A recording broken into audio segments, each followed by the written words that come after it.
السلام عليكم ورحمة الله وبركاته. ازيكم عاملين ايه؟ النهاردة بإذن الله جايين بفيديو مختلف شوية بس مهم برضو ولا ينقص أهمية عن الحاجات اللي احنا بنقدمها لكم، سواء كانت وصفات أو الكورس اللي هو التخسيس اللي هو عندنا كامل جدا ومعلوماته مفيدة ومهمة جدا وفيها حاجات أول مرة تعرفيها.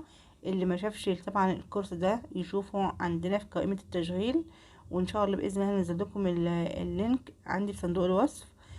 النهارده هنتكلم عن 8 انواع من الاطعمه للفطار الصبح، ويكون اكلنا هيبقى صحي ان شاء الله باذن الله.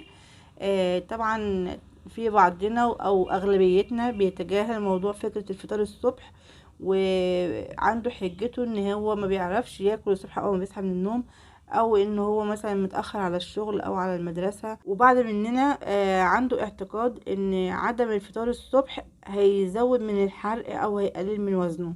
طبعا ده اعتقاد خاطئ تماما، وده مش كلامي طبعا، ده غير ان في دراسات اصلا اثبتت ان الفطار الصحي بيساعد على حرق الدهون وخصوصا دهون البطن. موقع بولد سكي المهتم باخبار الصحة، للي حابب ان هو يبحث عنه ويفهم اكتر شوفه ويتأكد من المعلومات اللي انا بقولها، وهيعرف ان موضوع الفطار ده مهم جدا جدا لينا. بيعلي موضوع الايض في جسمنا وبيحافظ على كتلة الجسم، فلازم عن قدر الامكان نهتم جدا بفطارنا الصبح، ومش اي وقت هنفطر فيه. طبعا معانا من الساعة 7 الصبح لحد اقصى حاجة الساعة 10، ما نزودش عن كده، تمام؟ عشان ده اكتر معدل حرق بيشتغل فيه جسمنا، فلازم نفطر في الوقت ده، تمام؟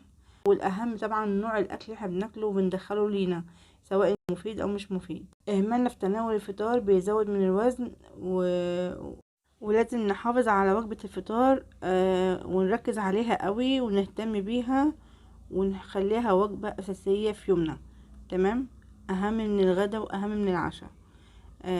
أول حاجة عندنا في فطارنا اللي هو الشوفان.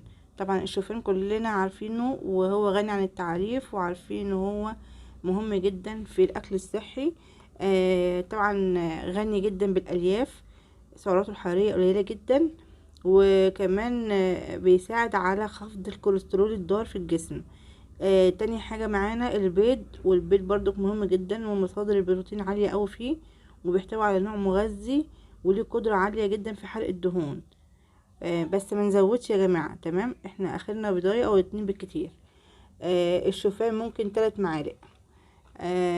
طبعا تالت حاجة معانا الزبادي، والزبادي دوت مصدر غني جدا من البروتين وبيحافظ على مستوى السكر في الدم ويحرق الدهون. رابع حاجة معانا التفاح، وطبعا التفاح لا غنى عنه ومليء بالألياف جدا والعناصر الغذائية.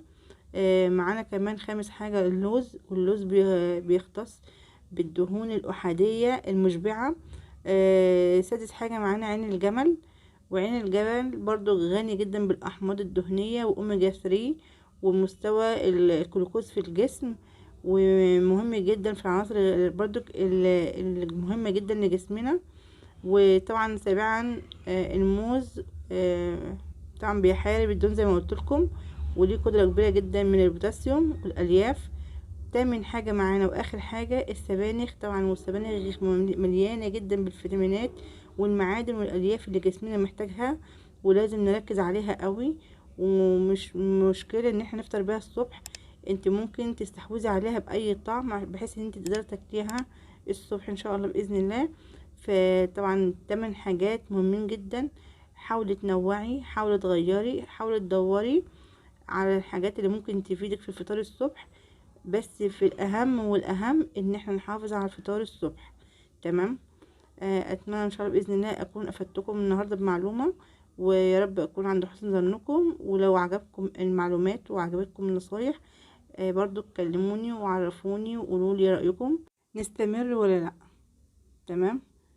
ان شاء الله باذن الله القاكم في فيديو اخر. السلام عليكم ورحمه الله وبركاته. يا ريت ما تنسوناش من دعمكم وتفاعلكم معانا علشان الفيديو يوصل لغيركم ان شاء الله، والدال على الخير كفاعله.